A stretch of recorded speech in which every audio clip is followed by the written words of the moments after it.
Homer, the Iliad, Book 20. So by the beaked ships the Argives formed for battle, arming round you, Achilles starved for war, and faced by the Trojan ranks along the plain's high ground. At the same time, from the peak of rugged-ridged Olympus, Zeus commanded Themis to call the gods to council. Themis made her rounds, ranging far and wide, and summoned all to march to Father's halls. Not a single river failed to come, none apart from the ocean stream that holds the earth in place, nor a single nymph who haunts the rustling groves and the river springs and the lush, grassy meadows. All flocked to the halls of Zeus, who gathers storms, and found their seats in the colonnades of polished stone Hephaestus, built for Father Zeus with all his craft and cunning. And so the powers assembled deep in Zeus's halls, nor did the god of earthquakes fail to hear the goddess. Surging up from the sea, he came to join their ranks, took a seat in their midst, and probed Zeus's plans. Why now? Great king of the lightning, why summon the gods to council once again? Still some concern for Troy's and Achaea's armies? Now that battle is set to burst in flames between them? But Zeus, who marshals the thunderheads, replied, God of the earthquake, well, you know my plans, the strategy in my mind, and why I call you here. These mortals do concern me, dying as they are. Still, here I stay on Olympus, throned aloft, here in my steep mountain cleft, to feast my eyes and delight my heart. The rest of you, down you go to Trojans, go to Achaeans, help either side as the fixed desire drives each god to act. If Achilles fights the Trojans, unopposed by us, not for a moment will they hold his breakneck force. Even before now they'd shake to see him coming. Now, with his rage inflamed for his friend's death, I fear he'll raise the walls against the will of fate. And with that command, Zeus roused incessant battle. Down the immortals launched to the field of action. Their warring spirits split the gods two ways. Hera went to the mast ships with Pallas Athena, Poseidon who grips the earth, and Hermes, god of luck, who excels them all at subtle twists and tactics. And the god of fire flanked them, seething power, hobbling along, but his shrunken legs moved nimbly. But Ares swept down to the Trojans, helmet flashing, and pacing him went Phoebus with long hair streaming, and Artemis showering arrows, Leto and river Xanthus and goddess Aphrodite, strong with eternal laughter. Now, while the gods had still kept clear of mortal men, the Achaeans kept on gaining glory. Great Achilles, who held back from the brutal fighting so long, had just come blazing forth. Chilling tremors shook the Trojans' knees, down to the last man, terrified at the sight, the headlong runner coming, gleaming in all his gear, a fire like man destroying Ares. But once the Olympians merged with mortal fighters, strife, the mighty driver of armies, rose in strength, and Athena bellowed her stunning war cry. Standing now at the edge of the deep-dug trench outside the rampart, now at thundering cliffs, she loosed her vibrant cry, and Ares bellowed his cry from far across the lines, turning black as a whirlwind, roaring down now from the city's crest, commanding Trojans on, and now rushing along the Simois banks and scaling Sunlight Hill. So the blissful gods were rousing both opposing armies, clashing front to front. But then, in their own ranks, their overpowering strife broke out in massive war. Down from the high skies, the father of men and gods let loose tremendous thunder. From down below Poseidon shook the boundless earth and towering heads of mountains. The whole world quaked, the slopes of Ida with all her springs and all her peaks, and the walls of Troy and all Achaea's ships. And terror struck in the underworld. Hades, lord of the dead, cringed and sprang from his throne and screamed shrill, fearing the god who rocks the ground above his realm. Giant Poseidon would burst the earth wide open now and lay bare to mortal men and immortal gods at last the houses of the dead. the dank, moldering horrors that fill the deathless gods themselves with loathing.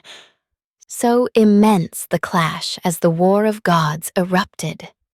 There, look, rearing against the Lord Poseidon, Phoebus Apollo loomed, bristling winged arrows, rearing against Ares, blazing-eyed Athena, rearing against Hera, Artemis with arrow of gold.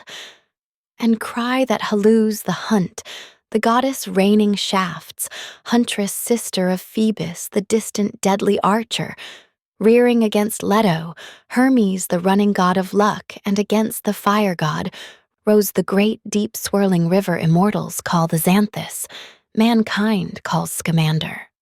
So God went up against God, but blazing Achilles strained to engage Prince Hector, plunge in battle with him beyond all others. Achilles, yearning now to glut with Hector's blood, his, no other, Ares who hacks at men behind his rawhide shield. But Aeneas it was whom Phoebus, urger of armies, filled with power now and drove against Achilles. Phoebus, masking his voice like Priam's son Lycaon, like him to the life the son of Zeus called out, captain of Trojan councils, where have they gone? Those threats you made in your cups before the kings, boasting you'd face Achilles man to man in battle. But Aeneas turned and gave the god an answer. Son of Priam, why press me to go against Achilles? It's much against my will. His fury is overwhelming. Nor would it be the first time I have had to face the matchless, headlong runner.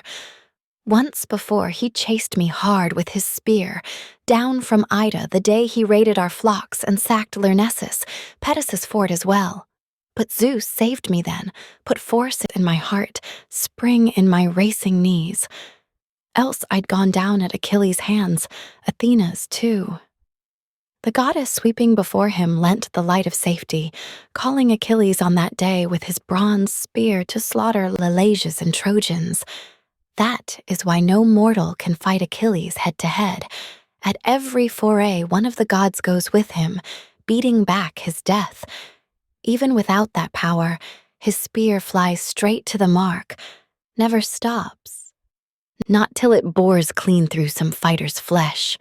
But if only Zeus would stretch the ropes of war dead, even the man would have no easy victory then, believe me. Not though he claims he's built of solid bronze. Apollo, son of Zeus, encouraged him still more. Hero, why not invoke the deathless gods yourself? And they say you're a son of Aphrodite, Zeus's daughter, but Achilles sprang from a lesser goddess's loins. Aphrodite's a child of Zeus.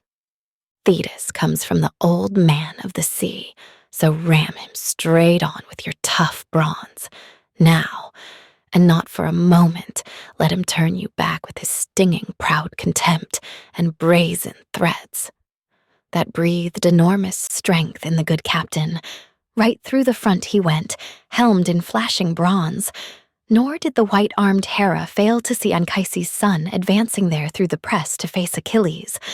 And rallying other gods around her, Hera shouted, "Bend to the work, you two, Poseidon, Athena. Decide in your hearts how this assault will go. Here comes Aeneas.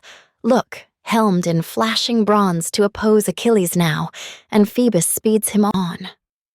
Come, spin him round in his tracks, and drive him back. That, or else one of us might stand beside Achilles and lend him winning force. His courage must not flag.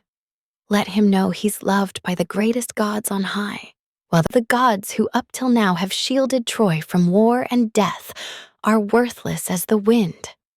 We swept down from Olympus, all to join this fight, so Achilles might not fall at Trojan hands today.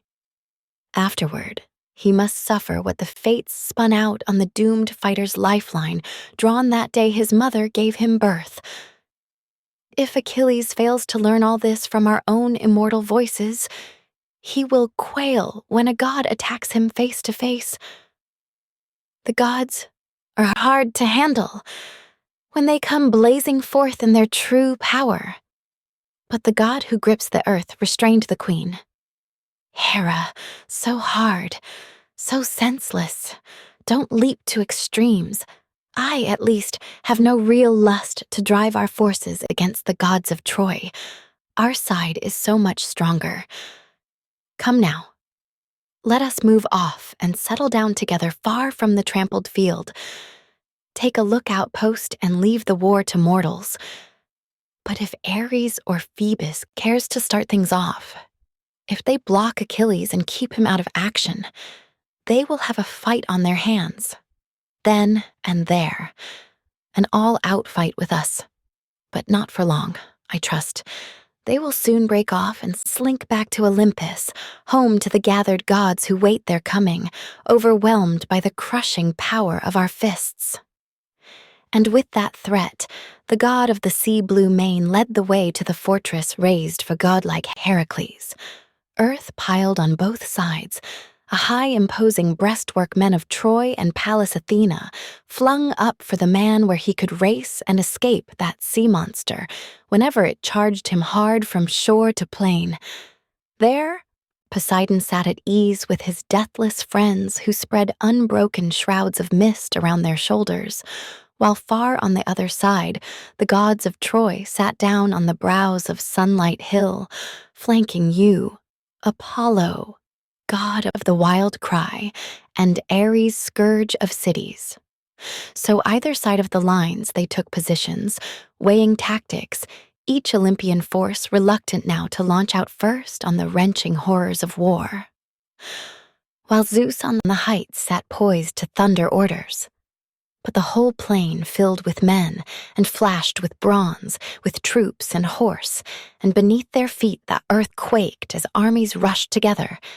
And now, in the no-man's land, two champions, greatest of all, strode and closed, both men burning for battle, Aeneas son of Anchises and brilliant Achilles. Aeneas came up first with long, menacing strides, head tossing his heavy helmet, his charging shield thrust out to defend his chest, and shook his bronze spear. But over against him came Achilles rearing like some lion out on a rampage, and a whole town of men has geared for the hunt to cut him down. But at first, he lopes along, all contempt, till one of the fast young hunters spears him. Then, crouched for attack, his jaws gaping, over his teeth the foam breaks out, deep in his chest. The brave heart groans. He lashes his ribs, his flanks and hips with his tail. He whips himself into fighting fury, eyes glaring, hurls himself head-on. Kill one of the men or die, go down himself at the first lethal charge. So now magnificent pride and fury lashed Achilles to go against Aeneas, the great-hearted fighter. As they closed on each other, both in range, the matchless runner Achilles opened up.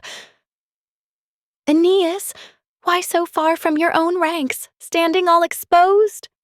Does your courage really drive you to challenge me, in hopes of ruling your stallion-breaking friends and filling Priam's throne? Even if you killed me, would Priam drop his crown in your hands for that? The king has sons. He's sound of limb. No half-wit, either. Or have the Trojans sworn to carve you a fine estate, the choicest land in the realm, rich in vineyards and good-tilled fields for you to lord it over? If only you kill me. But I think you'll find the work quite taxing. I seem to remember once before you fled my spear. Or have you forgot the time I caught you all alone? I cut you off from your flocks and sent you scurrying down the slopes of Ida, running for dear life, legs driving, never a look behind. And you escaped that time. You fled to Lyrnessus' walls, but at one charge I sacked the place with Athena's help, and Father Zeus. I tore the day of freedom away from all the women, dragged them off as slaves. Zeus saved you then, and other gods joined in. But he won't save you now, I'd say. Though the hope goes racing through your mind, go back to your own rank and file. I tell you, don't stand up against me, or you will meet your death. Even a fool learns something once it hits him. But Aeneas, taking a long, deep breath, replied, "Don't think for a moment, Achilles. Son of Peleus, you can frighten me with words like a child, a fool. I'm an old hand myself at trading taunts and insults. We both know each other's birth, each other's parents. We've heard their far-flung fame on the lips of mortal men, though you have never set eyes on mine, or I on yours. They say you are Peleus' son, that fine, flawless man, your mother, Thetis, sleek-haired child of the sea, and I am Aeneas, and I can boast Anchises' blood, the proud Anchises. But my mother is Aphrodite. Our parents, one pair or the other, will mourn a dear son today. Certain it is, I warn you, we won't break off from battle and leave the field with no more than a youngster's banter light as this. But about my birth, if you'd like to learn it well, first to last, though many people know it, here's my story, Achilles. Starting with Dardanus, Storm King Zeus's son who founded Dardania. Long before holy Troy arose, that city reared on the plain to shelter all our people. They still camped on the slopes of Ida wet with springs. Then Dardanus had a son in turn, King Erichthonius, and he was the richest man in all the world. 3,000 mares he owned, grazing the marshes, brood mares in their prime, proud of their leaping foals, and the north wind, lusting once for the herd at pasture, taking on the build of a black stallion. Mounted several and swelling under his force, they bore him 12 colts, and when they'd frisk on the tilled fields ripe with grain, they'd brush the crests of the corn and never snap a stalk. But when they'd frisk and vault on the sea's broad back, they'd skim the crests of whitecaps' glistening foam. Now Erichthonius sired Tros, a lord of the Trojans, and Tros, in turn, had 3 distinguished sons, Elus, Assaracus, and Ganymede, radiant as a god, and he was the handsomest mortal man on earth. And so the immortals, awestruck by his beauty, snatched him away to bear the cup of Zeus and pour out wine for all the deathless gods. And Ilus, in turn, sired a valiant son Laomedon. Laomedon had his sons as well, Tithonus and Priam, Lampus and Clytius, Hicetaon, the gallant aide of Ares. And Assaracus fathered Capys, and he had a son Anchises, and Anchises fathered me. But Priam had Prince Hector. There you have my lineage. That is the blood I claim, my royal birth. As for strength in war, Zeus lends power to some, others he wastes away, whatever his pleasure. The strongest god of all. Come, Achilles, no more bragging on this way like boys, standing here in the thick of a pitched battle. Plenty of insults we could fling against each other, enough to sink a ship with 100 benches. A man's tongue is a glib and twisty thing. Plenty of words there are, all kinds at its command, with all the room in the world for talk to range and stray, and the sort you use is just the sort you'll hear. What do we need with wrangling, hurling insults? Cursing each other here like a pair of nagging women boiling over with petty, heartsick squabbles, blustering into the streets to pelt themselves with slander, much of it true, much not. Anger stirs up lies. I blaze for battle. Your taunts can't turn me back, not till we've fought it out with bronze. On with it. Taste the bite of each other's brazen spears. With that, he hurled a heavy lance at the great and awesome shield, and its massive surface clanged as it took the point. Achilles had thrust it forth with his strong fist, fearing staunch Aeneas's spear with its long shadow would drive its whole length lightly through his buckler. Groundless fears. The fighter had no idea at all that famous gifts of the gods do not break lightly, can't be crushed when a mortal hand assails them. So now not even seasoned Aeneas's heavy shaft could smash Achilles' shield. The gold blocked it, forged in the god's gift. It did bore through 2 plies, but 3 were left, since the crippled smith had made it 5 plies thick with 2 of bronze on the outside. inside two of tin, between them one of gold where the ashen spear held fast. Achilles next.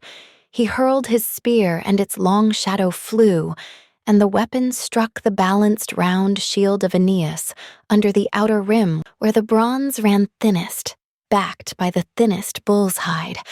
Straight through the Pelian ash burst, the shield rang out with a screech.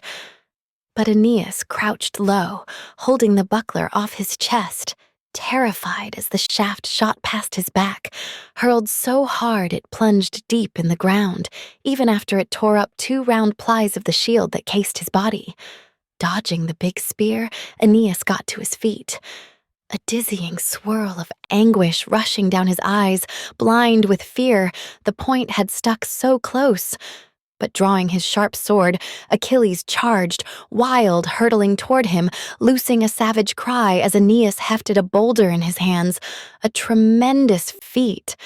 No 2 men could hoist it, weak as men are now, but all on his own he raised it high with ease.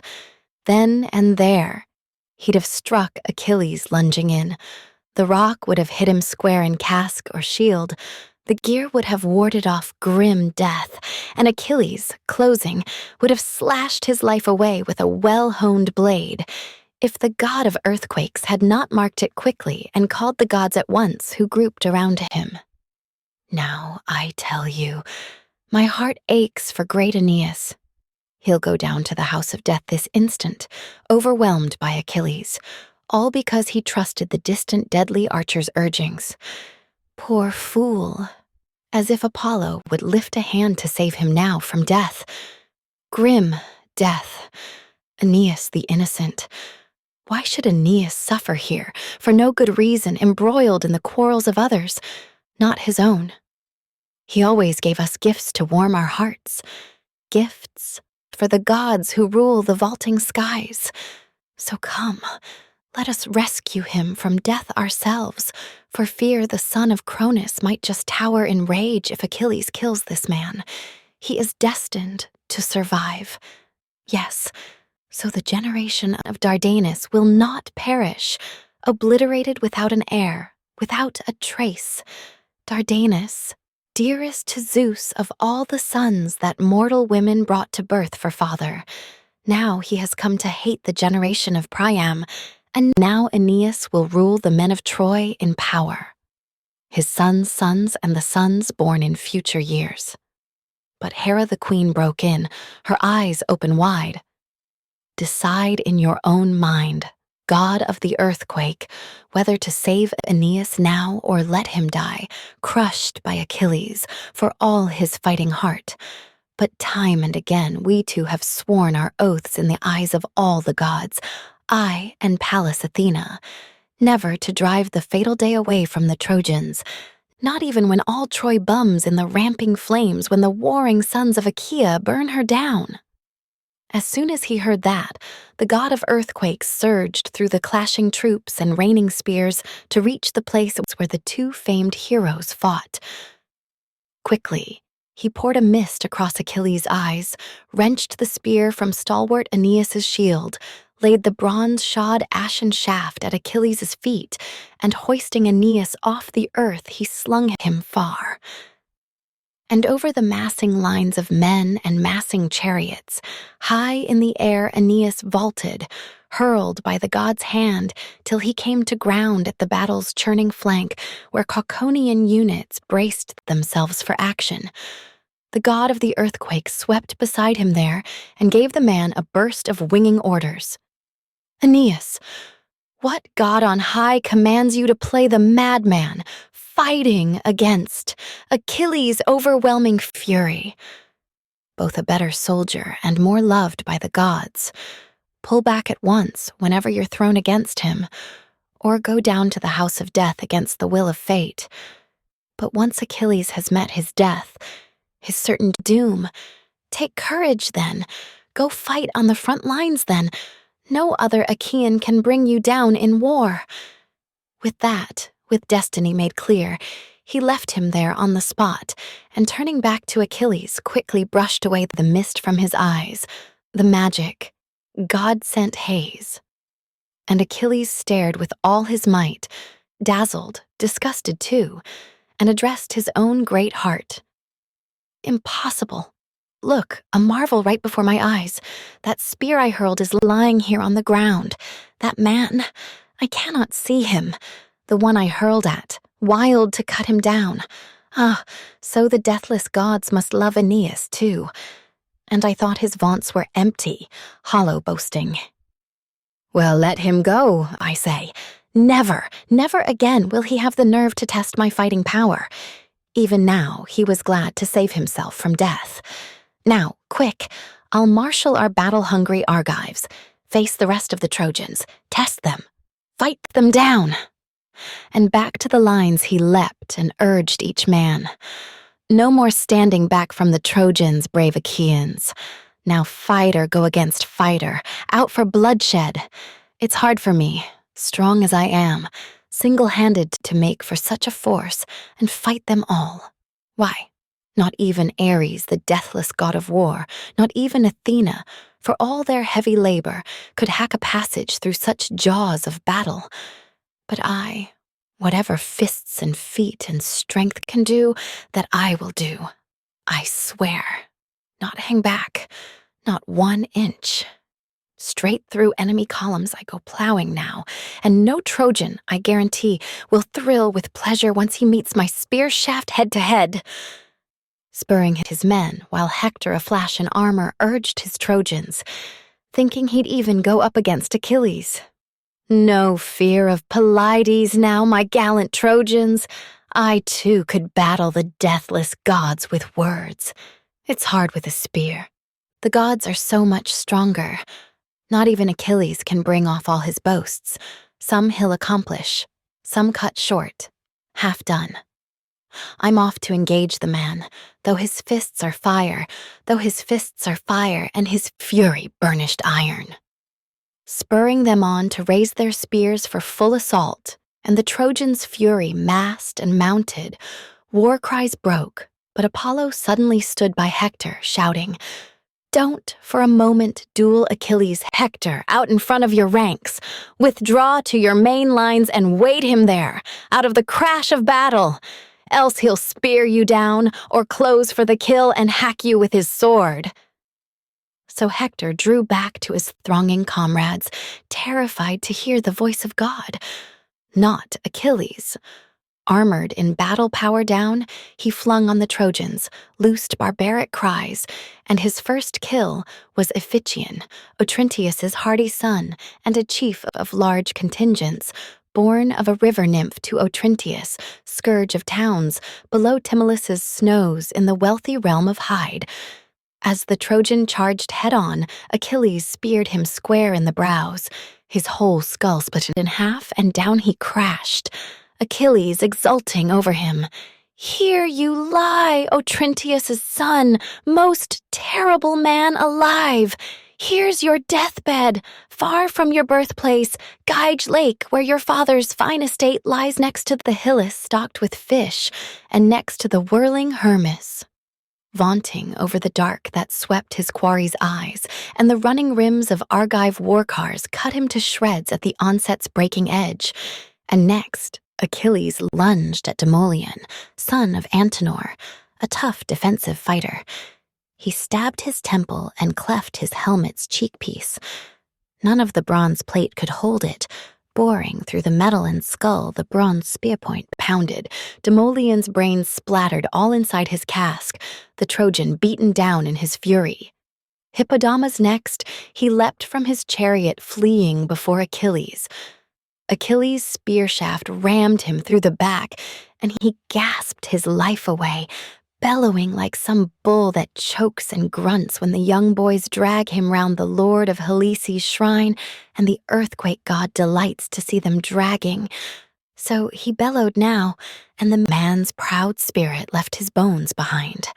Achilles rushed with his spear at noble Polydorus, son of Priam. His father would not let him fight, ever. He was the youngest bomb of all his sons. Priam loved him most, the fastest runner of all, but now the young fool, mad to display his speed, went dashing along the front to meet his death. Just as he shot past the matchless runner, Achilles speared him square in the back where his war belt clasped, golden buckles clinching both halves of his breastplate. Straight on through went the point, and out the navel. Down on his knees he dropped, screaming shrill as the world went black before him.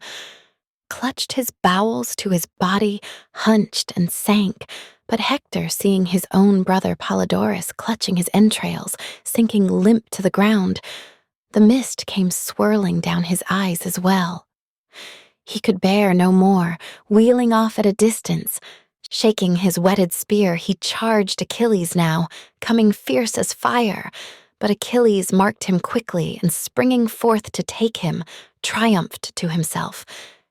"Here is the man who's raked my heart the most, who killed my cherished comrade." No more delay, dodging each other down the passageways of battle.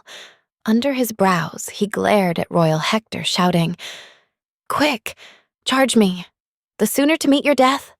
But Hector, his helmet flashing, never flinched. "Don't think for a moment, Achilles, son of Peleus. You can frighten me with words like a child, a fool. I'm an old hand myself at trading taunts and insults. Well, I know you are brave, and I am far weaker. True, but all lies in the lap of the great gods. Weaker I am, but I still might take your life with one hurl of a spear. My weapon can cut too, long before now its point has found its mark." Grim reminder. He brandished the shaft and hurled with all his might, but Athena blew it back from Achilles bent on glory. A quick light breath, and the shaft flew back again to tall Prince Hector and fell before his feet. Achilles blazed, charging, raging to cut him down, loosing savage cries. But Phoebus whisked him away, easy work for a god, and wrapped him round in mist. 3 times the brilliant runner Achilles charged him, lunged with his bronze spear. 3 times he slashed at cloud. Then, at Achilles' 4th assault, like something superhuman, his terrifying voice burst out in winging words. "Now, again, you've escaped your death, you dog, but a good close brush with death it was. I'd sail now. Again. Your Phoebus Apollo pulls you through, the one you pray to, wading into our storm of spears. We'll fight again. I'll finish you off next time if one of the gods will only urge me on as well. But now I'll go for the others, anyone I can catch." Whirling, he stabbed Dryops, speared him right through the neck. He dropped at his feet, and Achilles left him dead and smashed Demuchus's knee. Philetor's strapping son stopped him, right in his tracks with a well-flung spear, then sprang with his great sword and ripped his life away. Then on he rushed at the sons of Bias, Laogonus, Dardanus, hurled them off their chariot, slammed them both to ground, one with a spear thrust, one chopped down with a blade. Then Tros, Alastor's son, crawled to Achilles' knees and clutched them, hoping he'd spare him, let Tros off alive, no cutting him down in blood. He'd pity Tros, a man of his own age. The young fool, he'd no idea, thinking Achilles could be swayed. Here was a man not sweet at heart, not kind. No, he was raging, wild. As Tros grasped his knees, desperate, begging, Achilles slid open his liver. The liver spurted loose, gushing with dark blood, drenched his lap, and the night swirled down his eyes as his life breath slipped away. And Mulius next. He reared and jammed his lance through the man's ear, so the lance came jutting out through the other ear, bronze point glinting. Achilles, son of Agenor, next. Achilles split his head at the brow with hilted sword, so the whole blade ran hot with blood, and red death came plunging down his eyes, and the strong force of fate. Deucalion next. He lanced his arm with a bronze-shod spear. He spitted the Trojan through where the elbow tendons grip, and there he stood, waiting Achilles, arm dangling heavy, staring death in the face. And Achilles chopped his neck, and his sword sent head and helmet flying off together, and marrow bubbling up from the clean-cut neckbone. Down he went, his corpse full length on the ground, just as Achilles charged at Pyrrhus's handsome son, Rigmus, who'd sailed from the fertile soil of Thrace. Achilles pierced his belly, the bronze impaled his guts, and out of his car he pitched. As his driver Arethusa swung the horses round, but Achilles speared his back, and the spear shaft heaved him off the chariot too, and the panicked stallions bolted. Achilles, now like inhuman fire raging on through the mountain gorges, splintered dry, setting ablaze big stands of timber, the wind swirling the huge fireball left and right. Chaos of fire. Achilles storming on with brandished spear like a frenzied god of battle, trampling all he killed, and the earth ran black with blood, thundering on like oxen broad in the brow, some field hand yokes to crush white barley heaped on a well-laid threshing floor, and the grain is husked out fast by the bellowing oxen's hoofs. So as the great Achilles rampaged on, his sharp-hoofed stallions trampled shields and corpses, axle under his chariot splashed with blood on the handrail sweeping round the car, sprays of blood shooting up from the stallion's hoofs and churning, whirling rims, and the son of Peleus charioteering on to seize his glory, bloody filth splattering both strong arms, Achilles' invincible arms,